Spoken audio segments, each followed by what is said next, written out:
warahmatullahi wabarakatuh. Waalaikumsalam warahmatullahi wabarakatuh. Allahumma salli wa sallim wa barik alaihi.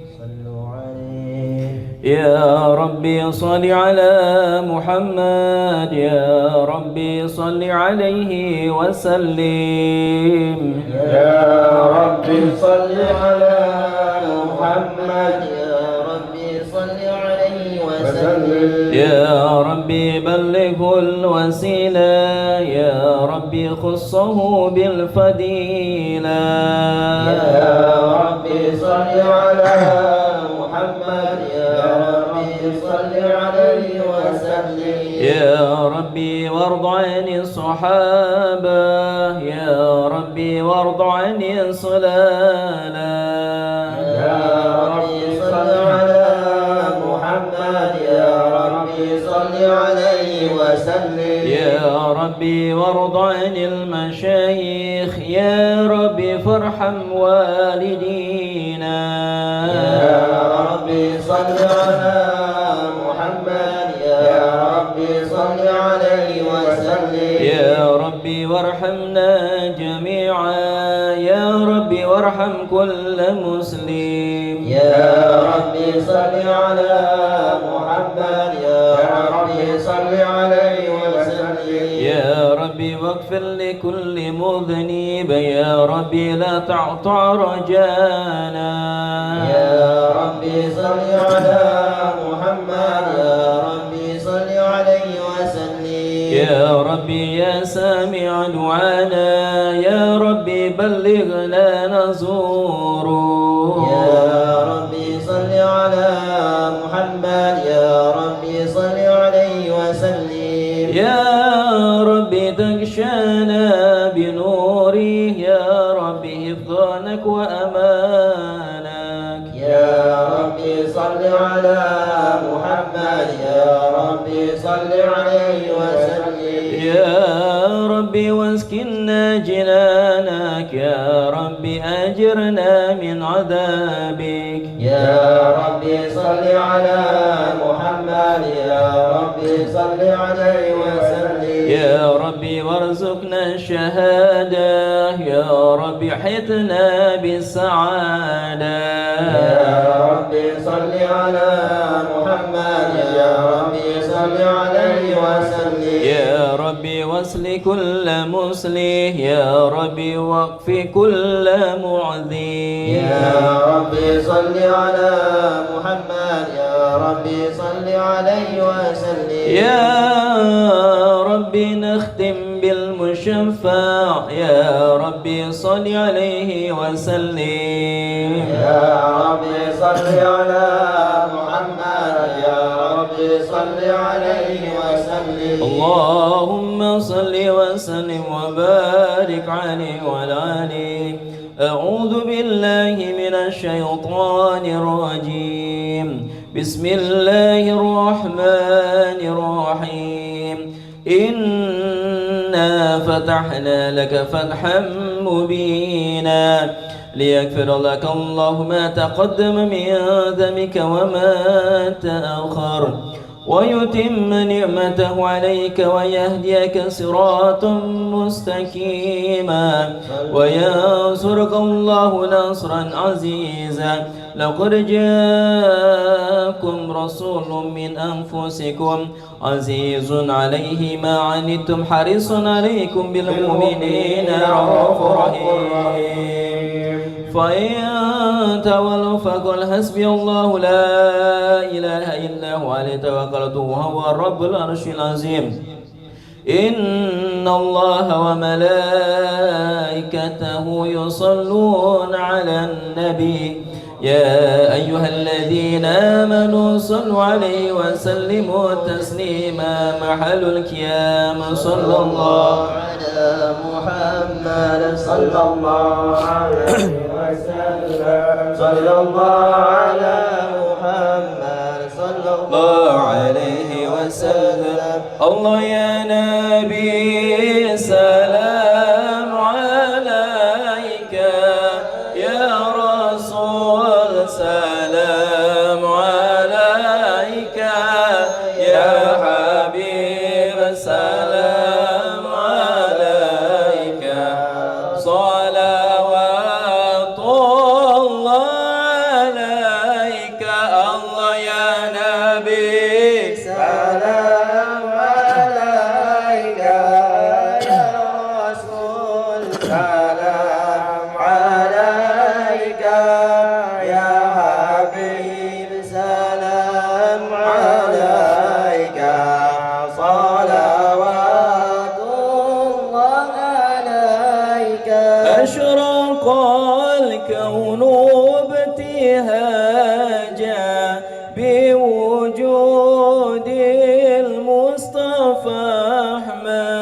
ولآل الكون أنس وسرور قد تجدد. الله يا نبي سلام عليك يا رسول سلام عليك يا حبيب سلام عليك صلوات الله عليك.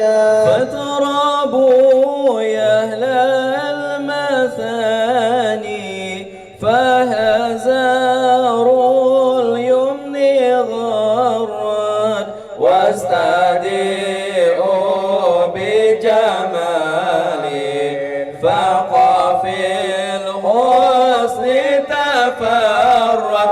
الله يا نبي سلام عليك يا رسول سلام عليك يا حبيب سلام عليك صلوات الله عليك.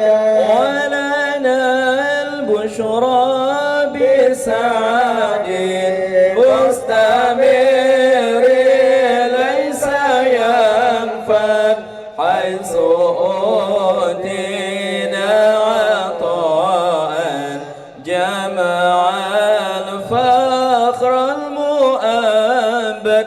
الله يا نبي سلام عليك يا رسول سلام عليك يا حبيب سلام عليك صلوات الله عليك.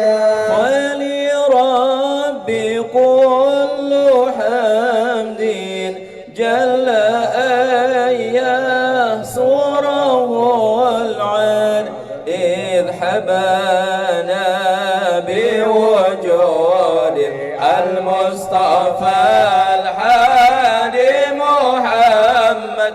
الله يا نبي سلام عليك يا رسول سلام عليك يا حبيب سلام عليك صلوات الله عليك. مرحبا مرحبا يا نور العين مرحبا مرحبا جد الحسين مرحبا مرحبا يا نور العين مرحبا مرحبا جد الحسين مرحبا يا رسول الله أهلا مرحبا بك إن بك نصعد مرحبا مرحبا يا نور العين مرحبا مرحبا جد حسين مرحبا وبجاهي يا إلهي مرحبا جود وبالي كل مقصد مرحبا مرحبا يا نور العين مرحبا مرحبا جد الحسين مرحبا يا نور العين مرحبا مرحبا مرحبا جد الحسين الله مرحبا مرحبا مرحبا يا نور العين مرحبا مرحبا مرحبا جد الحسين الله مرحبا مرحبا وصلاة الله تغشى أشرف الرسل محمد وسلام مستمر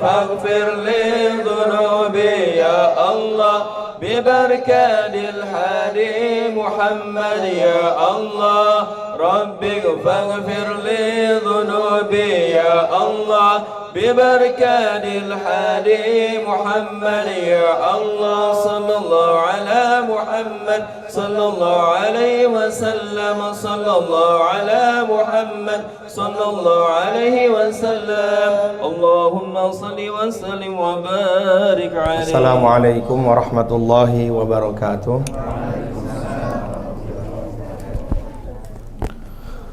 Alhamdulillahi rabbil alamin. Alhamdulillahi wa kafa wa salatullahi wa salamuhu ala ibadihi alladhina istafa wa fi muqaddimatihim ala sayyidina wa habibina al-mustafa wa ala alihi wa sahbihi ahla sidqi wal wafa wa man bihim iqtada wa iktafa wa ba'd. Qala Allah ta'ala fi kitabihil karim a'udzu billahi minasy syaithanir rajim bismillahirrahmanirrahim yarfa'illahu alladhina amanu minkum walladhina utul ilma darajat. Shadaqallahul azim wa sadaqa rasuluhun nabiyyul karim wa nahnu ala dzalika minasyahidin wasyakirin walhamdulillahi rabbil alamin.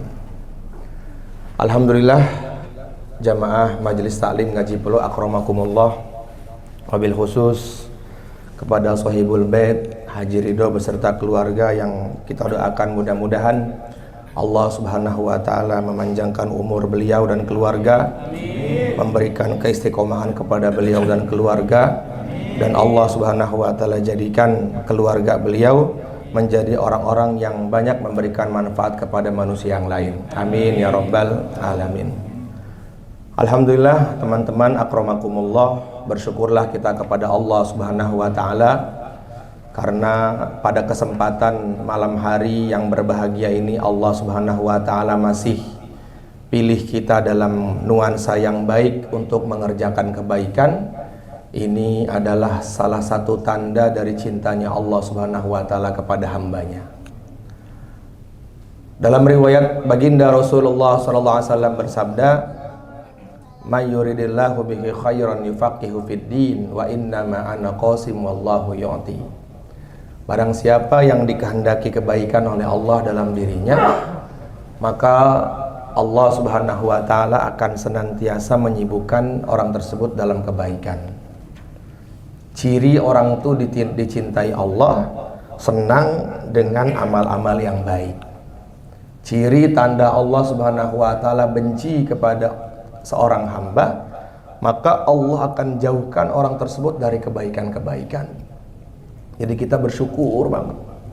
Setiap Selasa malam Rabu Allah Subhanahu wa taala berikan taufik, berikan inayahnya kepada kita untuk bisa duduk dalam majelis ilmu. Dan kita harus yakin majelis ilmu adalah wasilah atau tangga untuk mendapatkan ridhonya Allah Subhanahu wa taala.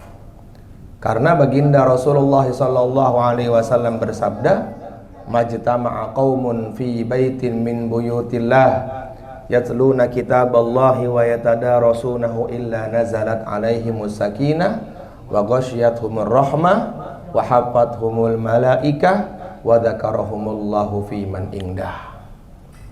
Barang siapa yang senantiasa berkumpul dalam satu majlis, di rumahnya dia bicara agama, di kantornya dia bicara iman, dia bicara ilmu, bersama teman-temannya dia bicara kebaikan-kebaikan, maka Allah akan memberikan 4 keuntungan kepada orang tersebut.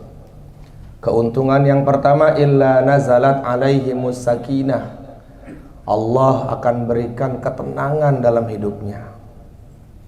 Banyak hari ini setiap kita menginginkan ketenangan, tapi banyak banget di antara kita mendapatkannya dengan cara yang salah. Padahal tenang itu Allah Subhanahu wa taala melalui lisan baginda Rasulullah sallallahu alaihi wasallam telah Allah katakan, telah Nabi sampaikan, yaitu duduk dalam majelis ilmu. Wa ghasyiyatuhumur rahmah. Kemudian keuntungan yang keduanya, kita akan senantiasa diliputi oleh rahmat Allah. Apa itu rahmat Allah? para ulama mengatakan pertolongan Allah untuk berbuat baik, itu namanya rahmat. Ketika ada seorang hamba bisa dibangunkan di waktu malam, kemudian dia sholat tahajud, berdoa, menangis kepada Allah, itu taufik, itu rahmat. Nah, agar mendapatkan rahmat itu tuh paling cepat tuh duduk dalam majelis ilmu. Kemudian yang ketiga, wahafathumul malaikah. Masya Allah, kita akan senantiasa dikerumuni oleh malaikat. Malaikat itu Allah ciptakan dari nur. La ya'sunallah ma amarahum wa yaf'aluna ma yu'marun. Mulai diciptakan sampai nanti diwafatkan, dimatikan, malaikat tidak akan ada yang bermaksiat kepada Allah Subhanahu wa ta'ala. Orang tuh kalau sudah kumpulnya dengan kebaikan-kebaikan, nggak mungkin hatinya nggak berbuat baik, itu nggak mungkin. Ya, maka dalam kemarin Bro Evan sampaikan, guru terbaik adalah suasana. Iya, karena kalau suasana kita nggak baik, sebaik apapun kita, maka akan terbawa kepada suasana yang nggak baik. Kita ini siapa sih teman-teman? Ubaidullah bin Jahsy, seorang sahabat, pertama sahabat yang pernah ikut serta hijrah ke Habasyah pertama kali. Tapi karena dia kumpulnya dengan teman-teman yang kurang baik, dengan orang-orang yang gak diridhoi oleh Allah, maka akhirnya dia murtad, keluar dari Islam. Apalagi kita. Maka penting sekali bermujalasah dengan orang baik, itu penting. Ya, Sayyidina Abdullah Al-Antoki, beliau mengatakan dalam Nasaihul Ibad, min dawail qalbi, termasuk obatnya hati itu adalah mujalasatu sholihin, kumpul-kumpul sama orang soleh. Bagaimana kalau dikerumuni malaikat? Kalau orang soleh mungkin ada kesalahan dari dalam dirinya, tapi kalau kumpulnya sama malaikat nggak mungkin berbuat salah dia, malah malaikat itu. Maka orang yang istiqomah bisa duduk dalam majelis ilmu, dia berusaha, maka Allah Subhanahu wa ta'ala akan menyatukan hatinya dengan para malaikat. Kemudian yang terakhir, wa dzakarahumullahu fi man indah. Allah Jalla Jalaluh akan membangga-banggakan nama kita di hadapan majelis-majelisnya para malaikat. Jangankan di hadapan majelisnya para malaikat, kadang-kadang kita dalam urusan dunia aja nama kita disebut aja kok seneng banget gitu. Ya kan, yang terhormat kepada si fulan bin fulan. Atau enggak disebut namanya, itu loh teman saya tuh dulu waktu main kecil tuh, sekarang jadi orang sukses, itu senengnya bukan main itu. Lah ini yang bicara, yang ngomongin kita tuh langsung Al-Khaliq, yaitu Allah Subhanahu wa ta'ala yang maha menciptakan. Maka dari itu kalau ada broadcast pengumuman pengajian, langsung niatkan dalam hati, pokoknya azam pengen ngaji. Ngaji itu pahamnya dapat pahala, nggak pahamnya dapat pahala. Langkahnya aja, baru mau niat langkahnya aja dapat Allah berikan pahala. Nabi bersabda, man salaka tariqan yaltamisu fihi ilman sahalallahu lahu tariqan ilal jannah. Barang siapa yang berusaha untuk duduk dalam majelis ilmu, maka usahanya itu adalah memudahkan langkahnya untuk menuju surganya Allah Subhanahu wa ta'ala. Baik, tidak panjang kalam, kita lanjutkan kepada pembahasan kita tentang bab sholat. Nah, kemarin kita sudah membahas tentang arkanus sholat, rukun qalbi dengan rukun qauli. Hari ini kita akan bahas rukun sholat yang berkaitan dengan fi'li. Artinya rukun sholat yang berkaitan dengan perbuatan-perbuatan kita dalam sholat. Yang pertama adalah, ya, kalau dalam mazhab Syafi'i, rukun sholat itu ada 17. Kemudian sebagian ulama fikih meringkasnya menjadi 11. Ya, 17 itu dibagi 3. Ya, yang pertama rukun qalbi itu cuma satu, niat, wa mahalluha al-qalb. Jadi niat itu letaknya betul-betul dalam hati. Nggak ada lagi ceritanya teman-teman ngaji plo niat dari rumah pengen sholat sehingga ketika sholat dia nggak niat. Nah, itu banyak tuh kejadian kayak gitu tuh. Ustaz Ghifari sampaikan ke saya, rata-rata jamaah saya, kata beliau, kata Ustaz Ghifari, begitu niat sholatnya. Ketika dari hotel mau pergi sholat di haram, maka nggak ada niat lagi, yang penting udah niat sholat. Padahal nggak begitu. Jadi sholat itu adalah yang pertama diawali dengan niat, ya. Qasdu syai'in muqtarinan bi fi'lihi. Kita nggak bahas lagi malam ini karena terlalu panjang waktunya. Kemudian yang kedua, rukun kauli, rukun yang berkaitan dengan ucapan, ya. Yang pertama adalah lafaz takbir, Allahu Akbar, takbiratul ihram. Yang kedua, membaca surat Al-Fatihah dengan tasdid yang betul, dengan hukum-hukum bacaan yang sempurna, sehingga itu berkaitan dengan ngaji tajwidnya kita. Kemudian yang ketiga yaitu membaca tahiyat akhir. Ingat, yang ketiga membaca tahiyat, yang keempat membaca tahiyat takbiratul ihram, Al-Fatihah, membaca tahiyat akhir. At-tahiyyatul mubarakatus sholawatut. Dan teman-teman bisa cari dalil-dalil tahiyat akhir itu di Al-Azkarnya Imam Nawawi. Itu kurang lebih ada 19 hadis Rasulullah mengajarkan tahiyat. Jadi nanti ketika teman-teman mendengar ada sebagian orang yang membaca tahiyatnya beda dengan kita, jangan disalahkan. Itu kurang lebih ada 19 itu dalam Al-Azkar bab tasyahud akhir itu. Ya. Silakan beli kitabnya Al-Azkar karyanya Imam Nawawi. Itu disebutkan tuh bacaan-bacaan salatnya baginda Rasulullah sallallahu alaihi wasallam. Kemudian yang ke berapa? Yang keempat, membaca sholawat kepada baginda Nabi cukup hanya di sholawat tok. Tapi kalau dalam Kasyifatus saja karyanya Syekh Nawawi Al-Bantani, usahakan sebagian ulama menambahkan wa ala ali. Jadi gini, asyhadu an la ilaha illallah wa asyhadu anna muhammadar rasulullah. Allahumma sholli ala sayyidina Muhammad wa ala alih. Cukup sampai situ. Karena Syekh Nawawi Al-Bantani beliau mengambil dalil, barang siapa yang bersolawat kepadaku dan tidak bersolawat kepadaku, maka orang tersebut masih dikatakan sombong. Jadi dalam hadis ini disimpulkan bahwasanya menjadi kewajiban bersolawat kepada Nabi sampai keluarga baginda Rasulullah Sallallahu Alaihi Wasallam. Tapi yang paling utama cuma sampai solawat Nabi aja, ya. Yang paling asah, yang paling muktamad, qaul yang paling sempurna hanya solawat kepada baginda Nabi tok. Allahumma sholli ala Muhammad.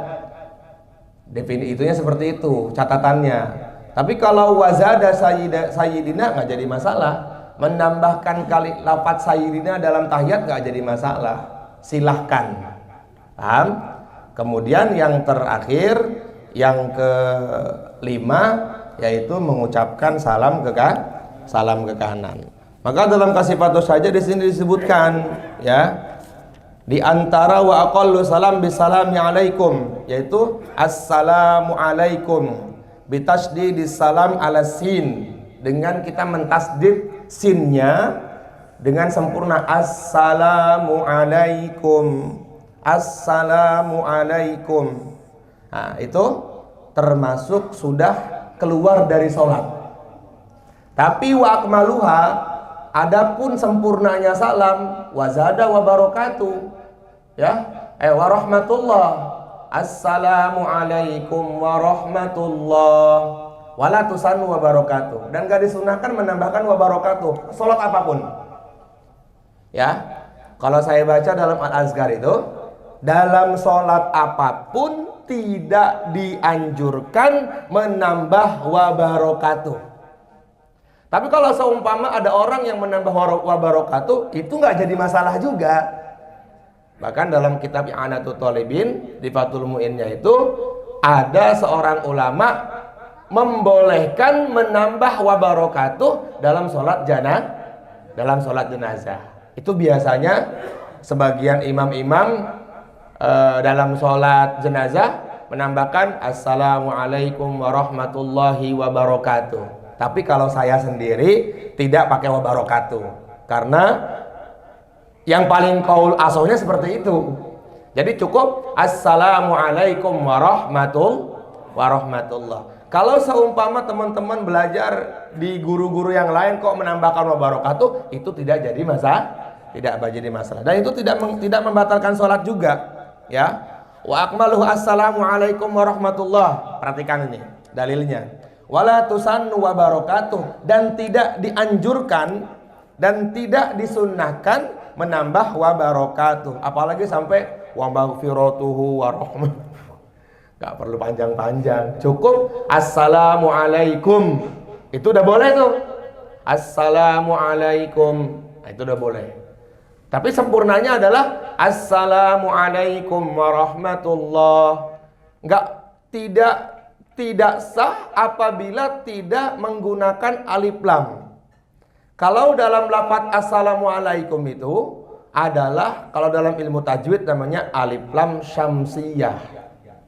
Artinya alif lamnya itu tidak terbaca karena ada huruf sin yang berharokat tasdid. Assalamualaikum.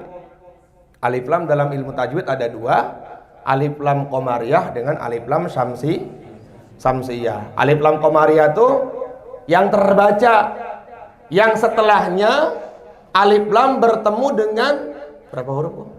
14 huruf. Apa? Abgi hajjaka wa khaf aqimatun. Ketika ada alif lam bertemu dengan huruf-huruf itu, maka dia wajib dibaca jelas. Al-qari'atu mal-qari'ah, alhamdulillah. Lah, sementara alif lam dalam lafaz assalamualaikum jelas ya. Kita ngerti kan lafaznya salam, tulisannya salam, ya. Alif lam dalam lafaz assalam. Alif lam, ini alif lamnya nih. Dalam lafaz assalam itu disebut dengan syamsiyah karena tidak terbaca. Kenapa? Karena setelahnya bertemu dengan huruf sin yang bertasydid. Dan ini wajib dibaca dalam sholat nih. Ini kalau nggak dibaca dalam sholat, maka nggak sah sholat kita. Cuman begini doang, salamu alaikum, nggak boleh. Tapi harus assalamu alaikum. Ini sahnya di sini aja. Ya, sahnya di sampai sini saja. Maka wa akmaluhu, adapun paling sempurnanya adalah warahmatullah. Wala tusannu, dan gak sah menambahkan wabarakatuh dalam sholat apapun pokoknya. Saya ingat banget dulu waktu ngaji sama Ki Ubed dalam Fathul Bari itu ada bab salam dalam sholat. Itu Imam Bukhari betul-betul tidak menganjurkan menambah wabarakatuh dalam setiap sholat apapun. Tapi lagi-lagi ketika antum sholat di belakang makmum yang menambahkan wabarakatuh, jangan disalahkan pokoknya udah. Lah, pentingnya ngaji tuh kayak gitu, biar kita tuh semakin banyak ngaji, semakin banyak ilmu, sehingga agak gampang nyalahin orang. Makanya kata Sayyid Alwi Al-Maliki beliau mengatakan, man katsura mutala'atuhu katsura afuhu. Barang siapa yang banyak bacanya, banyak ngajinya, banyak belajarnya, maka gampang memaafkan. Tapi kalau orang kok cuma satu guru, dia fokus kepada satu guru, dia nggak mau nyari referensi guru-guru yang lain, pokoknya sama dia aja, dan gurunya juga monoton di situ, maka orang seperti itu yang nggak sama dia pasti salah. Pokoknya jangan sholat di tempat si A, itu mah pakai kunut, itu mah pakai sayyidina, itu mah bismillahnya dijaharkan. Paham di sini insyaallah ya. Apalagi ini yang berkaitan dengan ibadah kita yang mahdoh, artinya ibadah yang betul-betul tidak ada yang bisa menggantikan, ya, nggak bisa diganti-gantikan dengan apapun, yaitu sholat. Penting banget kita mengetahui rukun-rukun seperti ini. Jelas di sini insyaallah. Jelas nggak? Jelas ya. Assalamualaikum sudah cukup. Sempurnanya tambah warahmatullah. Kemudian kalau seumpama ada yang mau menambahkan wabarakatuh, la ba'sa bihi, tidak jadi masalah. Loh, Ustaz ikut yang mana? Saya nggak pakai wabarakatuh. Dalam sholat apapun saya nggak pakai wabarakatuh. Hatta fi sholatil janazah. Dalam sholat jenazah nggak pakai wabarakatuh juga. Nah, tapi kalau teman-teman ada imam di sholat jenazah pakai wabarakatuh, itu jangan disalahkan. Paham di sini insyaallah? Jelas di sini insyaallah? Jelas ya? Nah. Terus dalam hadis Nabi mengatakan miftahus sholati al-wudu. Kuncinya sholat itu diterima adalah wudu dengan sempurna. Wa tahrimiha bit takbir. Kemudian yang dikatakan sholat adalah dengan takbir. Terus diakhiri dengan salam. Rawahu Abu Daud Tirmizi. Di sini jelas insyaallah ya. Paham sudah ya? Baik. Kemudian selanjutnya adalah rukun fi'li.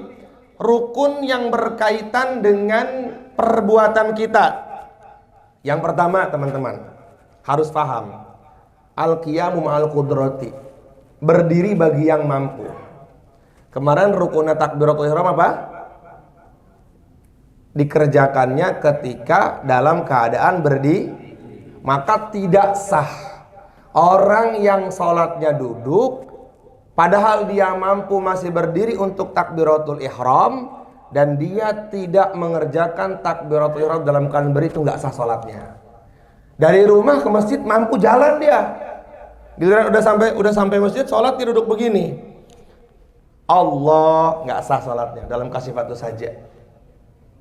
Jadi kalau memang dia betul-betul nggak bisa sholat berdiri, paling tidak di takbirnya itu dia harus berdiri, di takbirnya tok, kecuali sholat sunnah. Ya, sholat sunnah mah bebas. Bentuknya apapun sholat sunnah mah boleh dikerjakan, walau tidak menghadap ke arah kiblat.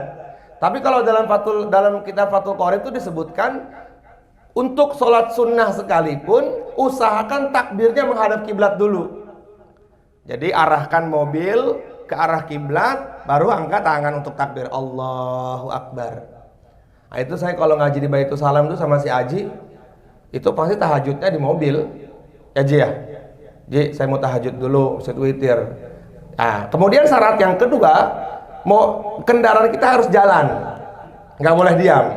Jadi setelah jalan baru takbir Allahu Akbar. Itu dipraktekkanlah, usaha mengamalkan ilmu. Biar nanti kamu kamu tahu nggak ilmunya sholat sunnah tuh boleh di mana aja? Tahu? Udah pernah ngamalin belum? Belum pernah. Bahaya juga nih, ngamalin paling enggak sesekali gitu. Jelas di sini insyaallah ya. Maka kalau kita kembali ke pengajian Ahad kemarin, Rabu kemarin adalah di antara rukun takbiratul ihram itu adalah dikerjakannya ketika dia dalam keadaan berdiri, enggak dalam keadaan duduk. Jadi orang yang masih kuat untuk berdiri jalan, maka sebelum dia duduk, dia wajib berdiri ketika takbiratul ihram. Tok. Setelah itu baru boleh duduk. Jangan langsung tiba-tiba duduk, nggak boleh. Kalau dalam kitab Kasyif itu saja. Ayyakunal halfi fil qiyam. Adanya mengerjakan takbiratul ihramnya itu dia dalam keadaan berdiri. Jadi contoh gini, ini kan kita sholat duduk nih. Sholli fardhul isya, Allahu Akbar. Nah, baru duduk ini. Nah, seperti itu. Jelas di sini ya? Maka kalau langsung dari rumah masuk ke masjid, kemudian langsung duduk sholat dia. Nah, itu kata Imam Nawawi dalam Kasyifatu saja nggak sah sholatnya. Paham di sini ya? Harus jelas di sini. Kemudian yang selanjutnya, berdiri bagi yang mampu. Usahakan kalau masih mampu berdiri dulu. Jangan langsung duduk. Seberapa masanya kemampuan dia untuk berdiri, usahakan berdiri. Wal qiyamu alal qudrah, wal qiyamu ma'al qudrah, bukan alal qudrah tapi ma'al qudrah. Berdiri dengan berdiri dibarengi dengan kemampuan. Ya kalau cuma semenit ya semenit, kalau 2 menit ya 2 menit. Makanya usahakan teman-teman kalau jadi imam gak usah panjang-panjang. Ya. Tadi sore dibaca sama Bro Evan di Al-Mau'idhah 3 kelompok yang sangat dibenci oleh Allah. Yang pertama, imam yang dibenci oleh makmumnya dengan alasan yang dibenarkan dalam syariat. Udah tahu sholat maghrib, bacanya amai tasa'alun lagi. Udah tahu dalam safar nih, bahasanya pakai wadduha, safar. Usahakan kalau safar tuh seringkas mungkin. Orang yang itmam aja, orang yang sempurna aja boleh dikosor, apalagi cuman bacaan-bacaan sholat. Dan saya waktu sama Gus Yusuf ke Maroko ya, Haji Ridho ya. Rokat pertama, inna a'tainakal kausar, ruku. Rokat kedua, fasholli lirabbika wanhar, ruku lagi. Loh, itu Kiai Fatah dengan Gus Yusuf tuh mengajarkan kepada kita sesimpel itu tuh, sholat tuh sesimpel itu.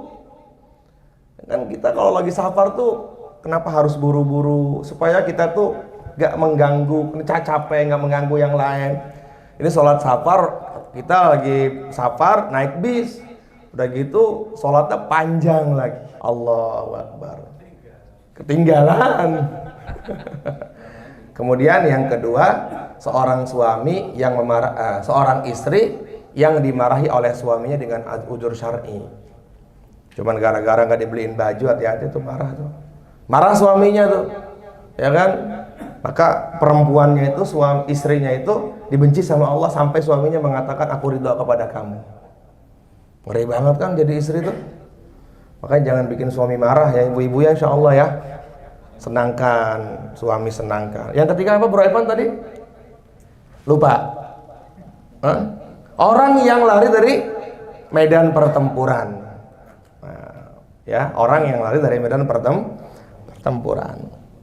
Kemudian yang selanjutnya nomor 2-nya adalah warruku, yaitu ruku. Ini kita fokusnya ke yang wajib dulu, nanti saya jelaskan cara-caranya. Nah, kemudian yang ketiga wattuma'ninatu, artinya tuma'ninah. Apa yang dimaksud dengan tuma'ninah? Al-muradu bituma'ninah allati hiya ruknun fis shalat wa la tasihu illa biha. Yang dimaksud dengan tuma'ninah adalah termasuk bagian dari salat wa la tasihu illa biha, maka tidak sah salatnya seorang yang tidak dengan tuma'ninah. Makanya ada salat tarawih 20 rakaat 8 menit. Itu ngawur, itu asli ngawur itu. Walaupun itu udah jadi apa ya, tradisi dari nenek moyangnya, itu tetap ngawur, tetap nggak ada tumaninahnya, nggak bisa lah. Ya, apa itu tumaninah? Tumaninah adalah sukunul a'dha anil harokati walau lahdoh. Tenangnya badan kita, stabilnya badan kita, ya, dari gerakan walaupun hanya sesaat. Jadi nyantai, tenang tuh. Ketika ruku, Allahu Akbar. Nah gitu udah dikatakan tumakninah. Yang penting ada tenang, ya, stabil, ya, stabil. Kalau kata Syekh Nawawi, beliau mengatakan qala Nawawi hatta tastaqir a'dahu, anggota tubuhnya itu ketika ada gelas yang ditaruh di atasnya, maka tidak bergoyang airnya itu. Tenangnya seperti itu, jadi nggak kayak apa ya, wah itu kayak ayam makan, nggak gitu. Nah, jadi kita harus tumakninah. Tumakninah itu berdiam sejenak, walau hanya sebentar. Kemudian yang kedua al-i'tidal. I'tidal itu artinya berdiri setelah ruku. Terus tumakninah lagi. Jadi yang 17 itu tumakninahnya satu-satu. Kalau yang 11 tumakninahnya yang 4 dijadikan dijadikan satu. I'tidal, kemudian tumakninah i'tidal. Terus selanjutnya lagi apa? Wal julusu baina sajdataini. Yang selanjutnya itu wasujudu sujud. Wat tumakninatu dan tumakninah sujud. Udah berapa tuh? Yang nyatet. Pertama berdiri bagi yang mampu, ruku tumakninah, i'tidal tumakninah, sujud tumakninah, duduk di wal julusu baina sajdataini, duduk di antara dua sujud dengan tumakninah. Kemudian wasalimatul ula, arah Jadi salam ke kanan. Nah, seperti ini. Berapa tuh dah tuh? 10. Terus wa niyatul khuruj minas shalat. Nah, kalau dari kusbah itu ketika orang sudah mengucapkan salam ke kanan, itu sudah mengakhiri sholatnya. Jadi nggak perlu ada niat lagi saya menyelesaikan sholat. Ketika orang itu sudah Assalamualaikum warahmatullah, nah itu udah selesai sholat tuh. Ya, apa sunnah? Sunnah. Baik ya, jelas nggak di sini insyaallah. Baik. Sekarang kita bahas satu-satu. Ya, kita bahas satu-satu. Sekarang dari takbiratul ihram. Dari takbiratul ihram. Takbiratul ihram itu ada 4 keadaan yang kita disunahkan untuk mengangkat tangan. Perhatikan teman-teman. 4 keadaan yang kita disunahkan mengangkat tangan. Kalau sunnah berarti kan perkaranya nggak wajib. Yang wajib itu dalam takbir hanya lafadznya Allahu Akbar. Kemarin ada 10 rukun takbir, ya. Semoga semuanya masih ingat. Di antaranya tidak boleh memanjangkan hamzah dalam lafadz Allah. Allahu Akbar, nggak boleh tuh. Ya kan? Kecuali mat faraq ya ya. Az-zakaraini harrama amil unsayaini ammashtamalat alaihi arhamul unsayain. Terus apa lagi ayatnya? Allahu amma yusyrikun. Tapi kalau dalam takbir nggak boleh Allahu Akbar, nggak boleh. Pertama. Yang kedua, yang nggak boleh dalam takbir adalah memanjangkan ha dalam lafadz Allah. Allahu Akbar. Allahu Akbar. Nggak boleh. Yang ketiga, memanjangkan hamzah wasol dalam lafadz akbar. Ya. Akbar. Allahu Akbar.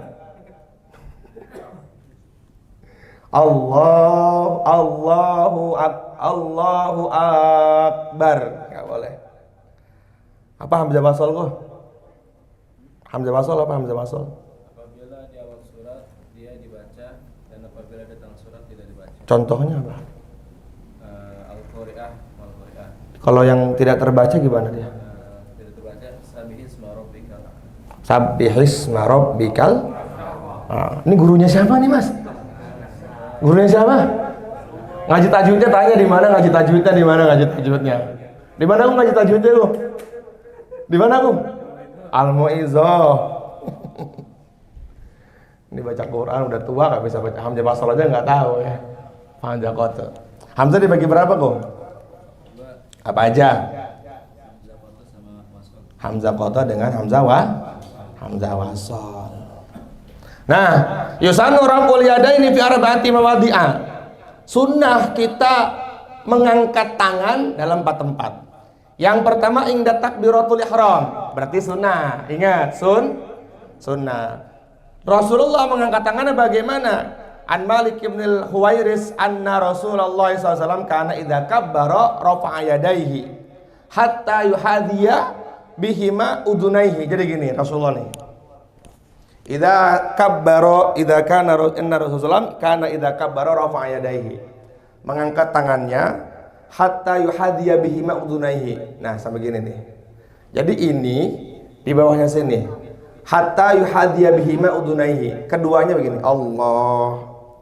Nah, ini terus nih empatnya seperti ini. Ya.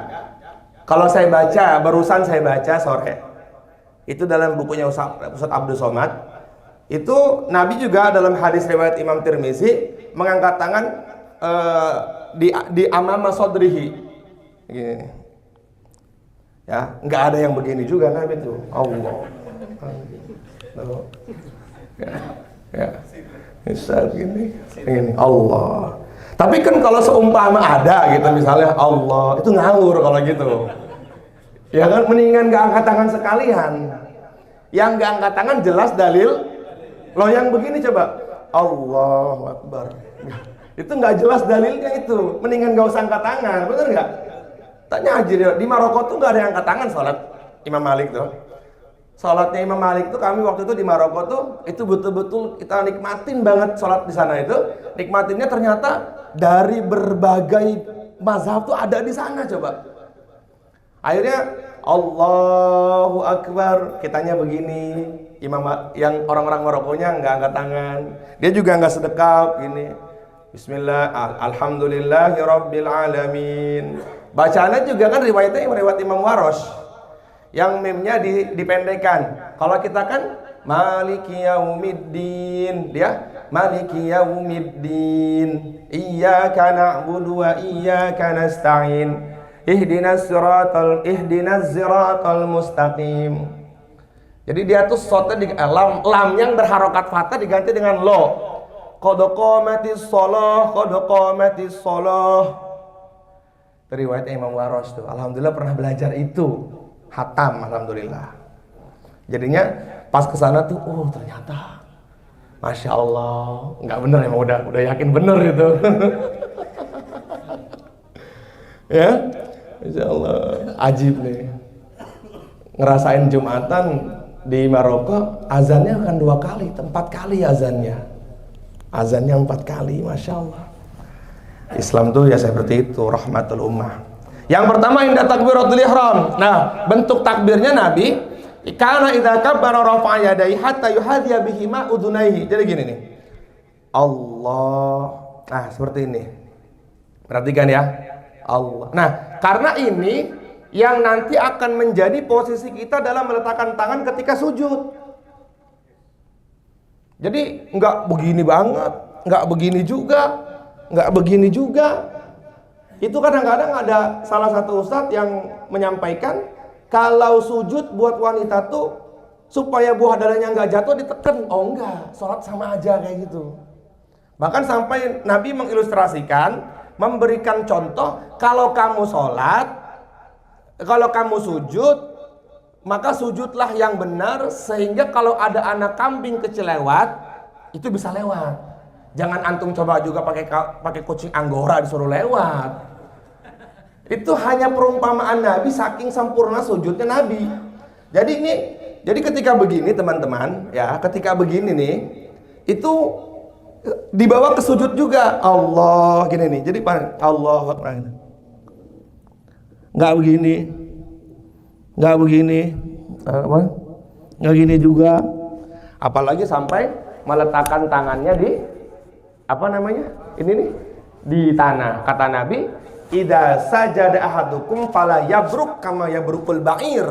Kalau kalian sujud, janganlah seperti onta yang sedang santai. Begini onta sana, coba aku, contohnya aku. Ente coba contoh onta.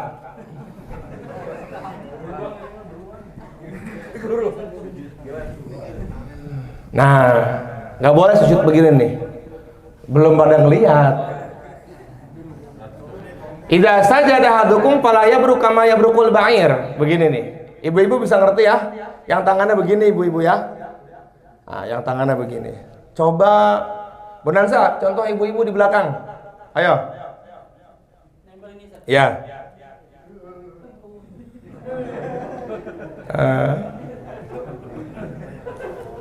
Coba kayak gitu ya.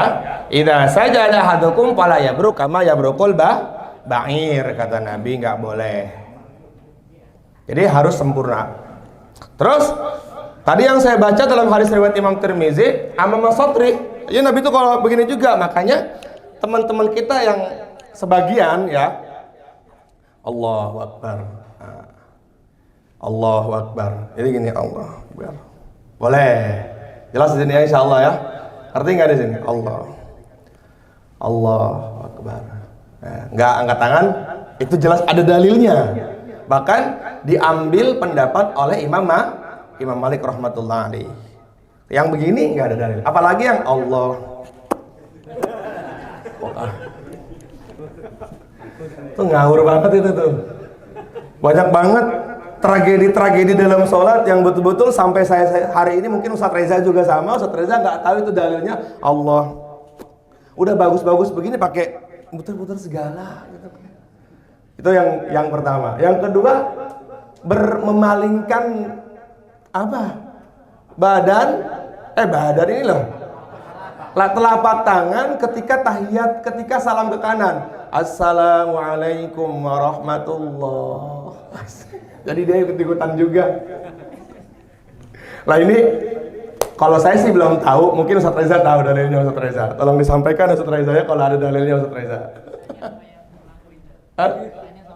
Oh, tanya sama yang ngelakuin ya. Semoga di Ngaji Pulau nggak ada. Semoga tidak ada di Ngaji Pulau.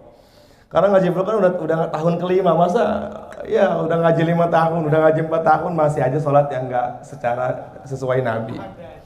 Hah? Ada. Nggak ada lagi ya kayak gitu ya.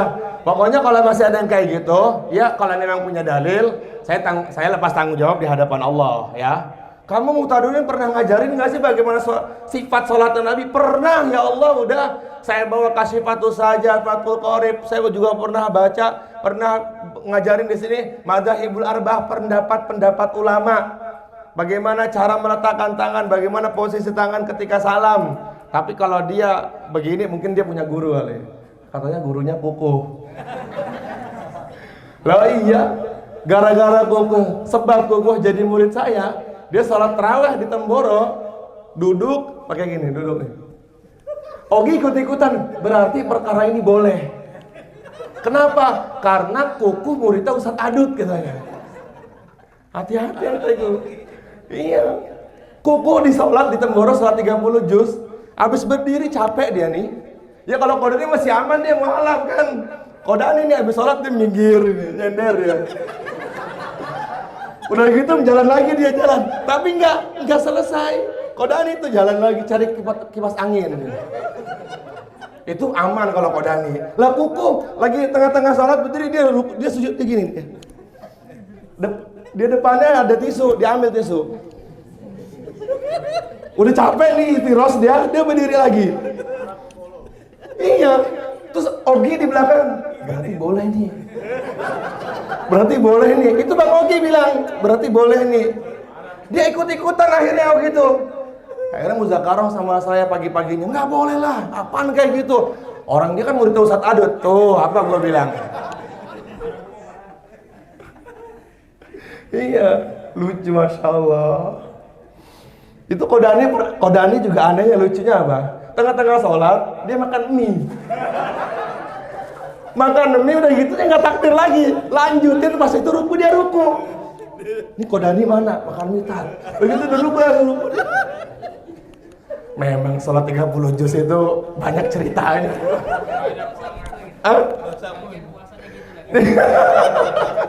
Enggak usah, aman puasanya. Allahu Akbar. Iya, ya Allah, mudah-mudahan panjang umurnya, tahun besok kita ke sana lagi, kita Temboro lagi ya. Ya, baik. Jadi kayak gitu ya, posisi takbiran Nabi. Coba masing-masing angkat tangan. Dua ya, pendapatnya ulama. Pertama seperti ini, yang kedua di depan amama sodri seperti ini. Jelas di sini insyaallah? Angkat tangan. Kemudian yang ketiga wa ingdar ruku. Mau ruku. Yang kedua, yang pertama takbiratul ihram, sunnah mengangkat tangan. Ingat, sunnah mengangkat tangan. Allahu Akbar. Pas minal jinnati wan nas. Allahu Akbar. Ya, jelas ya di situ ya. Kemudian setelahnya wa ingdal i'tidal, berarti sami Allahu liman hamidah. Seperti itu. Terus setelah itu apa? Yang nomor keempatnya adalah wa ingdal qiyam min tasyahudil awal. Jadi dia berdiri ke rakaat, pindah rakaat dari kedua ketiga setelah tasyahud awal. 4 tuh. Ulangi. Ketika takbiratul ihram, mau ruku, mau i'tidal, dan berpindah dari rakaat kedua ke rakaat ketiga. Dari mulai tasyahud awal ya, Allahu Akbar. Nah, seperti itu. Itu disebut dengan takbir intiqali. Apa namanya itu? Apa artinya takbir intiqali itu? Takbir yang membedakan dari rukun satu kepada rukun selanjutnya. Ya. Berarti di sini setelah ketika mau sujud ada takbir nggak? Salat mau sujud ada takbir nggak? Nggak ada. Ingat 4 ingat ya. Itu jelas dalilnya. Jelas di sini ya, insya Allah ya. Terus yang selanjutnya adalah meletakkan tangan. Posisinya tuh seperti apa tuh? Ya. Kalau baca dalam Syama'il Tirmizi ya, atau dalam sifat sholat Nabi tuh, Nabi meletakkan tangannya tuh ada tiga keadaan. Yang pertama begini nih, keadaan pertama nih. Perhatikan, tolong dijelaskan ini. Nih, jadi batnul kaf bertemu dengan zohrul kaf. Ini sebenarnya Allahu Akbar. Begini nih. Ini nih. Jelas ya? Jelas nggak nih? Ini hadis pertama. Nih, gini nih. Ya. Ini batnul kaf nih, artinya tangan bagian dalam dengan tangan bagian luar. Seperti ini. Begini posisinya. Kemudian yang kedua yaitu seperti ini. Ingin pegang. Nah. Yang kedua nih. Yang ketiga, pergelangan dengan pergelangan seperti ini. Ini kemarin saya jelaskan nih di AGPG ini. Nah, seperti ini. Ini. Di Allahu Akbar. Allahu Akbar. Allahu Akbar. Maka kata Nabi, janganlah kamu bersedekap seperti orang yang Bagaimana orang sombong?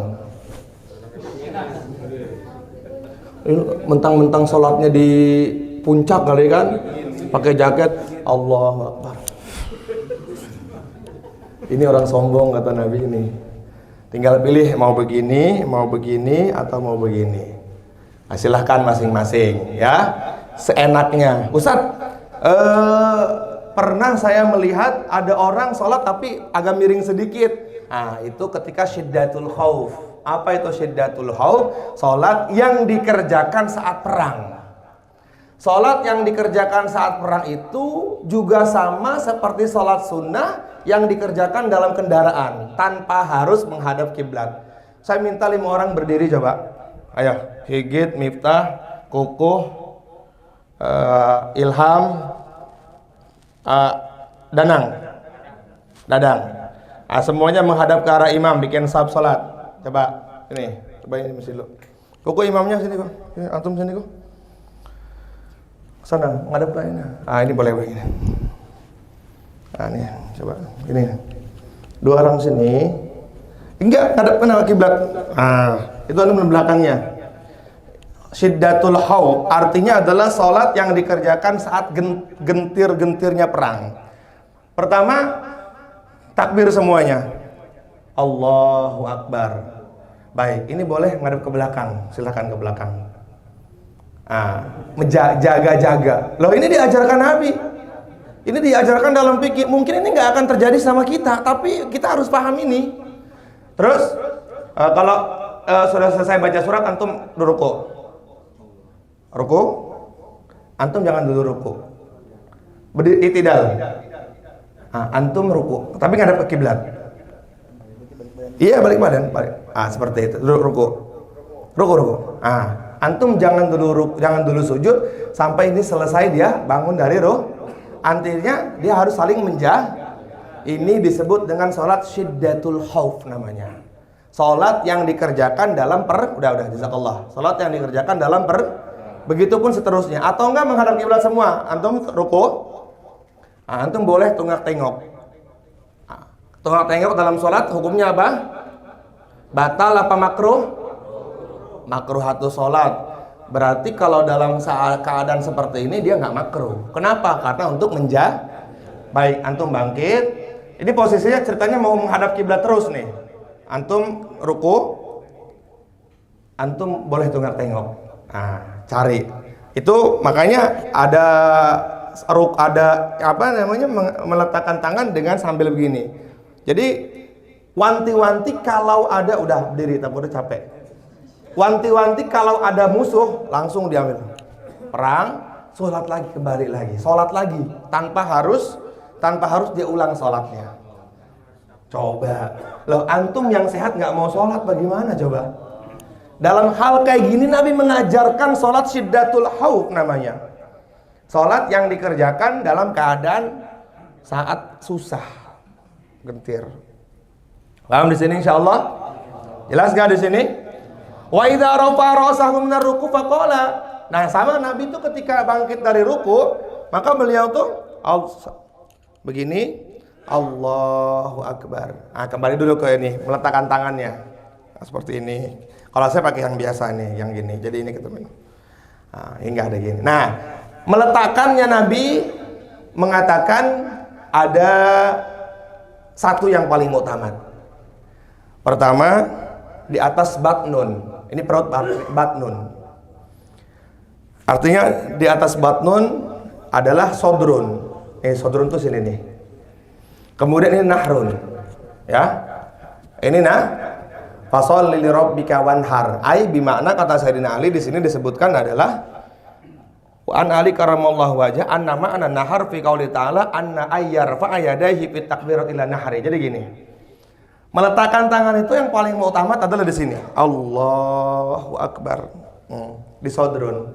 Karena di dalamnya sodrun ini ada kolbun, ada Jadi bukan di sini. Tapi kalau seumpama ada yang di sini pun nggak jadi masa. Nah tadi kata ayar fa'ayadahi fit takbir. Jadi meletakkan tangan di nahrun. Fasholli li rabbika wanhar. Allahu akbar. Kan ada teman-teman sampai begini nih. Ada kan? Nah, berarti itu ambil riwayat yang lain. Tapi yang paling utama adalah begini nih. Jelas ini? Ya, atau kalau di sini wallahu a'lam ya kan? Tapi boleh aja karena perkaranya adalah laki-laki, ini adalah sunnah. Jelas ini insyaallah? Perkaranya lagi-lagi ini adalah sunnah. Tapi namanya satu amal yang besar, kita harus pengen yang sempurna dong di hadapan Allah. Maka usahakan dalam gerakan-gerakan sholat pokoknya harus banget sama kayak Nabi. Allahu Akbar. Seperti di sini. Ya, ini batnun tuh perut. Di atas perut namanya sodrun. Di dalam sodrun tuh ada hati, ada kolbun. Di dalam hati tuh ada takwa, ada takabur, ada hasad, ada ujub, ada dengki, ada semua di situ. Maka kenapa tangan ini bisa harus menyentuh ke kolbun supaya tuh hikmahnya adalah penyakit-penyakit hati itu bisa terserap dengan meletakkan tangan kita di atas sodrunnya itu. Jadi Allahu Akbar. Enggak gini. Kalau begini kita enggak perut kita kalau kenyangan gendut banget kan, atau enggak jadi cepat ini nantinya. Cepat mules sekali mungkin ya. Atau enggak di sini. Nah, jadi boleh Allahu Akbar, ada yang begini Allahu Akbar. Tapi nggak ada yang begini Allahu Akbar. Nggak ada. Ya, ini belum bacaan ini ya.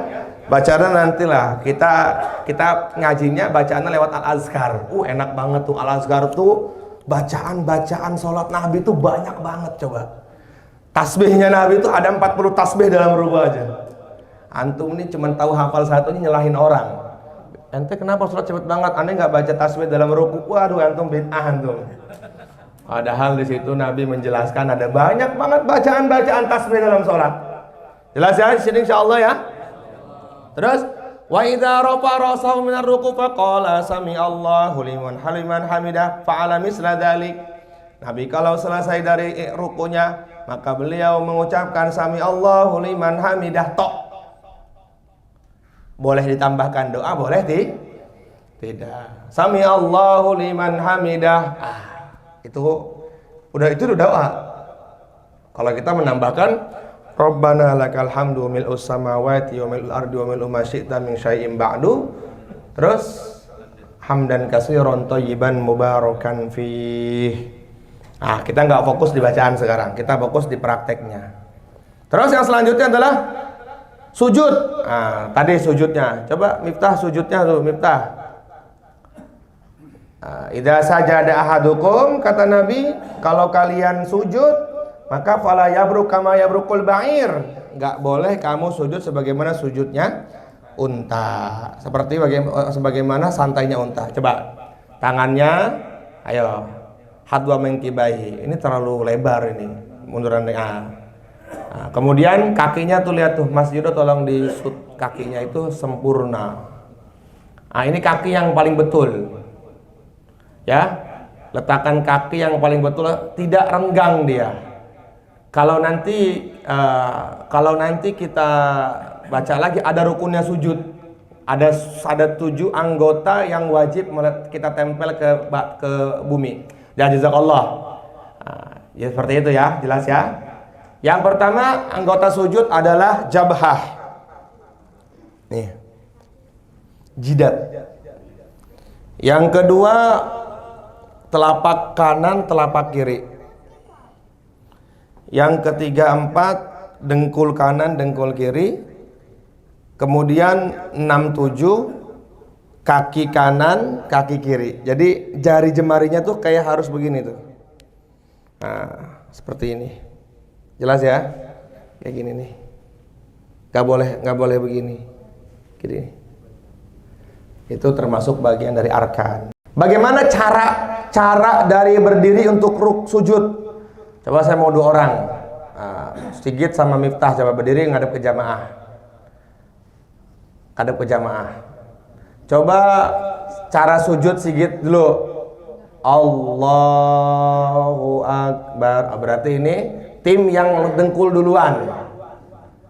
Terus Miftah. Oh sama dengkul. Yang di sini sujudnya tangan duluan ada? Ada nggak? Ada, Pak jenengan. Itu nggak apa-apa, itu ada dalilnya juga. Nih sekarang kita baca. Jazakallah. Idza sajada ahadukum, apabila salah seorang sujud di antara kalian sujud, fala yabruk kama yabrukul ba'ir, maka janganlah kalian sujud sebagaimana unta yang sedang duduk. Wal yadha yadaihi qabla rukbataihi, dan meletakkan tangan kalian sebelum dengkul. Coba berdiri. Tangan dulu coba. Ya, Allah. Nah. Lo jangan begitu banget, atau gimana sih? Ayo sujud bagaimana, coba sujud. Sujud. Allah. Ini hadis pertama, hadis riwayat Abu Hurairah.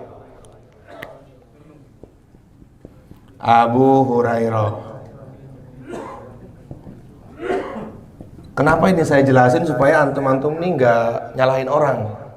Ya, pertama nih. Wal yadha yadahi qabla rukbatayhi. Allahu Akbar. Pertama tuh hadis pertama. Yang kedua hadis Sayyidina Wa'il bin Hujr. Yaitu apa? Dengkul dulu. Nih. Idza sajada wada'a rukbataihi, Nabi itu kalau sujud wada'a rukbataihi, dengkulnya dulu, qabla yadaihi, sebelum tangannya. Wa idza nahadha, apabila beliau bangkit dari sujud, rafa'a yadaihi qabla rukbataihi. Jadi gini dulu. Nabi ini hadis kedua dari Sayyidina Wa'il. Kedua-duanya hadis Tirmizi. Allahu Akbar. Allahu Akbar. Kalau bangkit dari sujud, Allahu Akbar. Nah, seperti ini. Jelas ya? Jelas ya? Apa alasannya? Kenapa Abu Hurairah menjelaskan hadis tangan dulu baru dengkul? Sayyidina Abu Hurairah itu masuk Islamnya di usia Nabi 61 tahun. Berarti posisi Nabi sudah uzur. Maka boleh kita pakai dua-duanya. Ya. Ente masih muda juga kok tangan dulu. Kenapa emangnya? Dua-duanya hadisnya sahih. Dua-duanya riwayatnya pertama Abu Hurairah, yang kedua Sayyidina Wa'il bin Hujr. Nah, Sayyidina Abu Hurairah kan masuk Islamnya 61 tahun, usia Nabi 61 tahun. Jadi Abu Hurairah itu ketemu sama Nabi hanya kurang lebih 3 tahun. Tapi beliau menjadi sahabat pertama yang terbanyak meriwayatkan hadis di zaman sahabat. Kesungguhannya beliau. Nah, ketika beliau melihat Nabi sholat, namanya sudah 61, maka nggak kuat kalau dengkul dulu. Takutnya mungkin khawatir sakit. Nah, kalau Sayyidina Wa'il bin Hujr, beliau melihat Nabi sholatnya ketika Nabi masih gagah. Nabi masih muda. Jelas ya di sini insya Allah ya.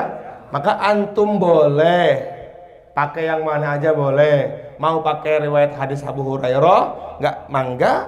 Kemudian riwayat hadis Wa'il juga nggak apa-apa. Yang penting dua-duanya ada. Jangan salto aja. Maksud salto dulu dia. Orang tuh kalau seumpama sujudnya sempurna, maka akan Allah berikan Rabbighfirli, ampunan dari Allah. Yang kedua, warhamni, kasih sayang dari Allah. Wajburni, penjagaan dari hal-hal yang buruk. Warfa'ni, diangkat derajatnya oleh Allah. Wa'afini, kemudian diberikan afiyah oleh Allah. Wa'afuan, kemudian dimaafkan oleh Allah Subhanahu wa ta'ala. 6 keuntungan kalau kita sujudnya betul. Coba orang yang sujudnya betul, maka setelah sujud, habis dari sujud nih, maka Allah akan berikan 6 keuntungan. Di doanya Rabbighfirli warhamni wajburni warfa'ni warzuqni wahdini wa'afini wa'afuan. Bahkan sampai 8 kalau nggak salah. Wahdini, kita diberikan petunjuk oleh Allah. Jelas ya di sini insya Allah ya. Usahakan sujudnya sempurna. Jadi jangan sampai ada hadis Abdolus sholati tulu, gimana, sebaik-baiknya sholat adalah yang paling panjang sujudnya. Bukan masalah badannya yang digerakkan begini nih, tapi betul-betul bacaannya diperbanyak. Yang baca subhanallah aja angkat tangan, tok, subhanallah tok. Subhanallah bihamdi. Subhanallah bihamdi. Gimana? Subhana rabbiyal a'la wa bihamdi. Subuhung, yang baca subuhung kudusun rabbuna wa rabbul malaikati warruh, angkat tangan. Itu ada banyak juga tuh. Nanti pertemuan berikutnya kita bahas tentang sunnah bacaan dengan dalil-dalil yang jelas, insyaallah ya. Baik. Terus selanjutnya apa? Setelah itu wal julusu baina sajadataini, duduk di antara dua sujud. Duduk di antara dua sujud termasuk bagian dari rukun. Bagaimana cara duduknya? Imam Syafi'i berpendapat wa kaifa kana qa'ada jaza, ya. Wa kaifa kana qa'ada jaza. Bagaimanapun bentuknya, bagaimanapun bentuk duduknya boleh. Tapi kita pengen yang sempurna. Yang sempurna iftirosh. Iftirosh itu seperti ini. Iftirosh yang pertama nih. Nah, ini Nabi begini nih. Ini dijelasin, dilihatin ininya. Ya, ini iftirosh nih. Jadi membentangkan kaki kiri, ya, dengan didudukin, ditindihin sama pantat, izin. Kayak gini nih. Kemudian menegakkan kaki kanan. Ini iftirosh yang pertama. Ya, jelas ya. Kemudian iftirosh yang kedua seperti ini. Nah, ini bebas nih, kayak gini boleh nih. Jelas ya. Nah, adapun menurut mazhab Imam Abu Hanifah, duduk dalam tahiyat akhir juga dia rata-rata iftirosh. Benar ya Ustaz Reza ya? Rata-rata iftirosh. Kenapa? Karena Imam Abu Hanifah berpendapat nggak ada duduk tawarruk. Kalau tawaruk kita coba duduk tawaruk loh. Nah, ini duduk tawaruk ini. Duduk yang disunnahkan ketika tahiyat akhir. Kalau seumpama Haji Ridho tahiyat akhirnya nggak begini, duduknya iftirosh sah apa enggak? Sah dong. Kan kaidahnya itu, wa kaifa kana qa'ada jaza. Bagaimanapun antum duduknya selagi tidak suul adab kepada Allah, maka diperbolehkan. Bahkan duduk ika sekalipun diperbolehkan. Antum jadi begini nih, boleh nih duduk seperti ini nih. Duduk sila. Duduk dibagi 4 ya. Pertama iftirosh, yang kedua tawarruk, yang ketiga tarobu, yang keempat ika. Iftirosh tuh kayak tadi, tawarruk tuh kayak itu. Kemudian bukan tarobu tuh kayak gini nih, ya. Tarobu tuh kayak gini. Kemudian ika tuh gimana Ustaz Reza duduk ika tuh? Seperti ini duduk ika. Kan enak kalau ngaji ada ustadznya kan. Kalau Qurannya tanya sama hafiz Quran, Kalau masalah-masalah fikihnya tanya sama Ustadz Reza. Kalau kadang-kadang saya nanya Haji Ridho juga. Sudah jam 10 lewat ini. Nah, terakhir. Ya. Wal julusu baina sajadataini. Pokoknya intinya gini. Duduk bentuknya kayak apapun dalam duduk di antara dua sujud mangga. Jelas? Boleh. Bebas.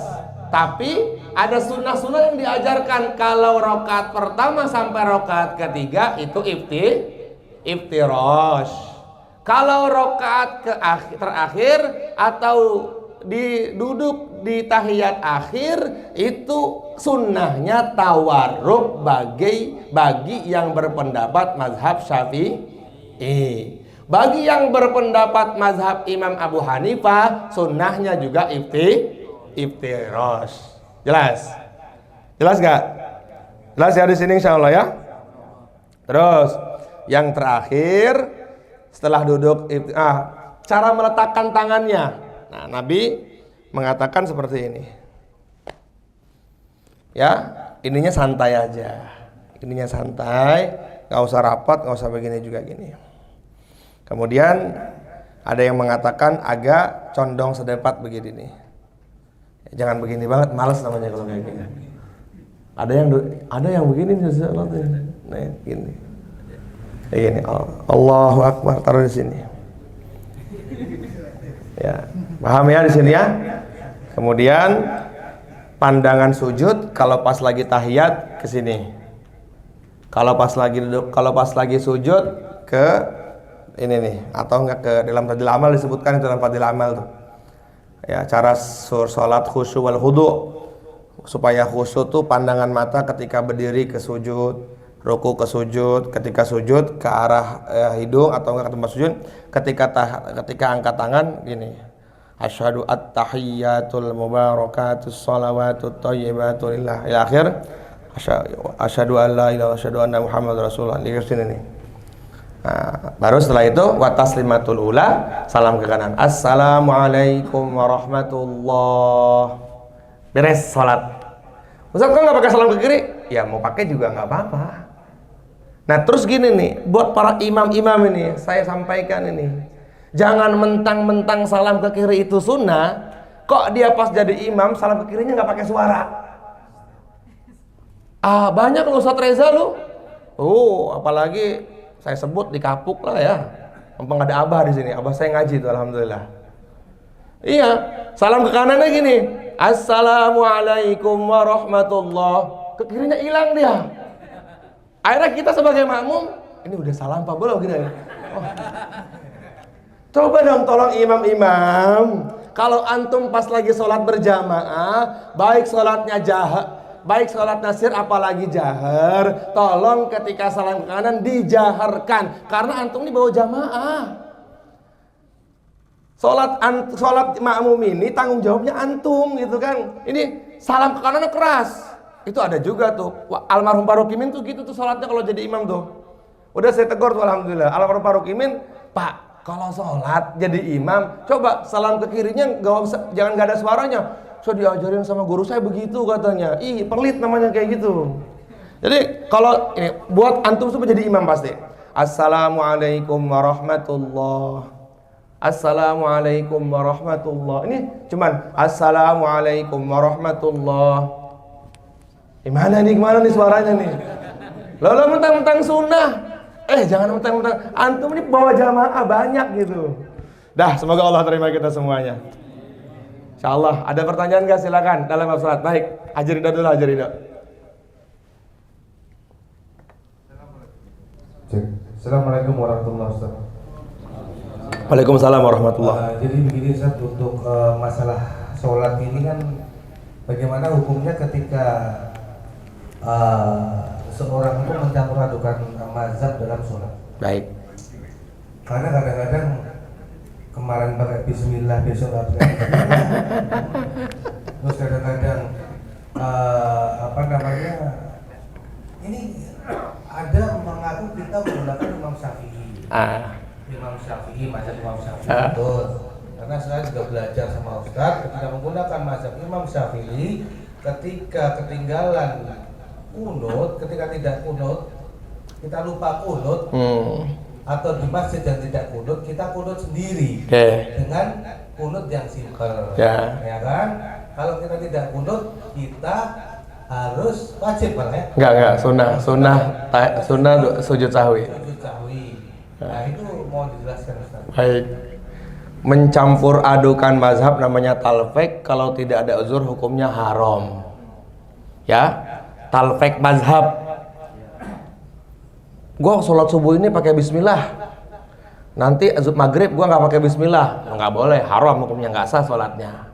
Ya, karena itu perkaranya adalah sudah masuk bagian dari ibadah yang mahdoh. Maka di antara syarat sahnya ibadah itu kita harus punya pegangan mazhab. Makanya saya bilang banget sama Amir Andi tuh, ketika kemarin anaknya mau mondok di salah satu pesantren, tanya mazhabnya apa. Pas ditanya mazhabnya, kita semuanya pakai. Oh jangan kalau gitu, ngawur kalau gitu udah. Iya. Mendingan satu aja yang dipakai, walaupun di Indonesia bisa kita bermazhab Imam Abu Hanifah. Nah, itu nggak jadi masalah. Tapi Indonesia ini kan pakai mazhab Syafi'i. Nah itu nggak boleh Haji Ridho. Mencampur adukan mazhab tidak boleh, namanya talfek dalam bahasa fikihnya. Berbeda dengan halnya ketika kita umroh atau haji, itu nggak bisa kita hindari tuh. Sentuhan kulit dengan bukan lawan jenis tuh. Maka ada pendapat ulama yang membolehkan, salah satu yaitu Imam Malik, ketika lagi keadaan seperti itu, maka boleh kita berpindah mazhab, disebut dengan talfek. Haji Ridho mau tawaf nih, tawaf kan diantaranya wajib suci, harus suci tawaf nih. Boleh gandeng mami tuh, walaupun mami nggak pakai sarung tak. Nanti ketika pas pertengahan sholat kok tiba-tiba pertengahan tawaf tiba-tiba azan asar atau azan isya, maka Haji Ridho harus yakin. Kalau nggak yakin berarti tawaf tadi nggak sah. Al yakin la yuzalu bisyak, artinya agama tuh harus yakin. Ini gue pegang istri batal nggak? Ya berarti lu harus ngulangin tawaf lu. Kenapa? Itu lu sholat nggak sah berarti, karena antum menganggap bahwa itu ada antum wudunya batal setelah megang istri. Nah seperti itu. Jadi dalam teman-teman nanti yang umroh, yang haji, mudah-mudahan berangkat semuanya, ya antum itu harus ngerti pokoknya talfek dalam hal yang uzur syar'i diperbolehkan. Tapi kalau pagi pakai bismillah, siang nggak pakai bismillah, bahkan dia tidak pakai banget ya. Kalau masih pakai banget, kalau masih pakai aman haji. Contoh gini, karena dia imam, di belakang ada ustadz yang mutasyadid dalam bismillah, akhirnya dia bismillah cuma lirih. Bismillahirrahmanirrahim. Nah itu sah salatnya. Tapi kalau misalnya dia tidak pakai bismillah dalam Al-Fatihah, kok betul-betul nggak pakai seperti mazhab Imam Malik yang tidak menggunakan bismillah dalam Al-Fatihah, maka batal sholatnya. Kenapa? Karena bismillah termasuk bagian dari Al-Fatihah. Bahkan waktu saya ngaji dengan Habib Rizik, nggak boleh kita bermakmum kepada yang berakidahnya berbeda. Kita nggak boleh bermakmum kepada Mu'tazilah, Qadariyah, kemudian Mujassimah, nggak boleh. Nah, terus ada yang tanya, bagaimana dengan Wahabi? Maka Habib Rizik, selagi dia masih bersyahadat, itu kita nggak apa-apa bermakmum dengannya. Masih bersyahadatnya sama ya, asyhadu alla ilaha illallah, asyhadu anna muhammadar rasulullah. Karena yang beda antara kita dengannya hanya di furu'iyah. Artinya adalah dalil-dalil dalam sholat. Seperti itu, dalil-dalil dalam sholat. Kalau dia mengatakan pokoknya Allah sama dengan makhluknya seperti itu, nah itu kita ada nggak boleh kayak gitu. Apalagi yang sampai tingkatan berbeda dari akidah. Pahami Haji Ridho ya, insya Allah ya. Terus tadi yang kedua mana pertanyaan kedua? Oh baik, kunut. Perhatikan, saya dapat ilmu dari Gus Yusuf. Lagi-lagi waktu di Maroko, Imam Malik kan nggak berkunut. Itu saat saya sholat samping beliau persis, maka saya nggak angkat tangan. Itu setelahnya ditegur sama Gus. Ku piye to Dut? Kenapa nggak kunut tadi? Ngikutin jamaah sini. Nggak ngono kata Gus. Nggak begitu caranya. Kita harus berkeyakinan, beriktikad, bertekad kuat. Kita harus mengamalkan semua amaliyah Imam Syafi'i. Nah, Imam Syafi'i ketika beliau datang ke makbarohnya Imam Abu Hanifah, kenapa beliau tidak berkunut? Karena beliau mustahid kata Gus Yusuf. Bukan ikut-ikutan Ustaz Reza, ilmu banget buat saya itu. Loh jelas buat mustahid mah. Ketika beliau kan Imam Syafi'i pernah tidak berkunut ketika beliau ziarah ke makamnya Imam Abu Hanifah. Dengan alasan apa? Kalau Gus Yusuf sampaikan karena beliau pertama mujtahid. Bebas ketika beliau menghukumi berfatwa tentang hukum. Yang pertama, ya. Yang kedua memang beliau takzim kepada sahibul kubur, yaitu yang punya kuburnya itu Imam Abu Hanifah. Kalau kita yang hanya taklid, kata Gus Yusuf, kalau kita yang hanya taklid, maka seberapapun waktu yang dikasih sama imam atau masjid yang tidak berkunut, cukup Rabbana atina fid dunya selesai. Ya, jelas ya di sini ya. Atau enggak langsung aja, Allahumma gfir lana ya Ghafar wa sallallahu sayyidina Muhammad. Kalau Buya Yahya tuh menyampaikan cukup yang penting antum sholawat tok. Coba. Nanti kita akan bahas ini aja Ridho. Insya Allah pertemuan besok. Apa yang harus kita lakukan ketika kunut? 3. Pertama memuji Allah. Yang kedua meminta kepada Allah. Yang ketiga sholawat kepada Nabi. Dari 3 ini mana yang paling pokok? 1. Apa itu? Sholawat. Antum sepanjang apapun kunut. Misalnya antum kunutnya kayak kunut kubu saya. Panjangnya Masya Allah gitu misalnya. Tapi kalau nggak sholawat tetap harus sujud sahwi. Harus sujud sahwi. Dari 3 ini pokoknya 1, yaitu bersolawat. Maka paling nggak kalau kita kayak saya sebut ya Masjidnya Haji Ridho Al-Uswah, itu kan nggak kunut, maka cukup Allahumma sholli ala sayyidina Muhammad. Dalam sholawat itu sudah minta kepada Allah, sudah memuji Allah, bahkan juga bersolawat kepada Nabi cukup. Kalau bisa angkat tangan nggak usah malu-malu kata Gus Yusuf. Antum kan bermazhab kepada Imam Syafi'i, maka kita yang taklid artinya cuma ikut-ikutan. Kata Haji Ridho, pokoknya saya mau terus Ustaz Adut, itu namanya taklid kayak gitu tuh. Ustaz Adut begini, saya ikut begini, pokoknya itu namanya taklid. Nah kita yang bertaklid kepada Imam Syafi'i, maka di antara sunnahnya dalam subuh, Imam Syafi'i mengangkat tangannya ketika rakaat kedua sebelum sujud. Jelas ya di sini ya.